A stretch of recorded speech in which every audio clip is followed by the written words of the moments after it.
اللہ کے نام سے شروع جو بڑا مہربان اور نہایت رحم فرمانے والا۔ اللہ کے پیارے حبیب صلی اللہ علیہ وآلہ وسلم کا فرمان ہے، اے لوگو، اللہ طیب ہے، وہ صرف طیب کو قبول فرماتا ہے۔ طیب کا معنی پاکیزہ، لیکن جب اس کی نسبت اللہ کی جانب ہو تو اس سے مراد یہ ہوتی ہے کہ اللہ تمام عیوب سے پاک ہے۔ یہ حدیث پاک اسلام کے بنیادی عقائد میں سے ایک ہے، جس کے ذریعہ ہمیں اللہ پاک کی پاک پسند کا لحاظ رکھنے کا حکم دیا گیا ہے۔ تمام عیوب سے پاک رب کی پسند بھی پاک ہے۔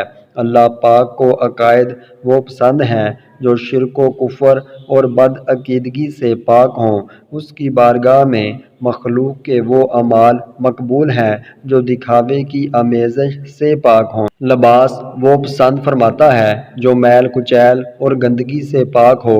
اسے دل ایسا پسند ہے جو حسد، تکبر اور بغض و کینہ جیسی باطنی گندگی سے پاک ہو۔ الغرض زندگی کے ہر مرحلے کو رب کا پسندیدہ بنانے کے لیے پاکیزگی شرط ہے۔ قرآن پاک میں بھی ستھرے لوگوں کو اللہ پاک کا پسندیدہ بندہ قرار دیا گیا ہے، چنانچہ ارشاد باری تعالیٰ ہے، اور ستھرے اللہ کو پسند ہیں۔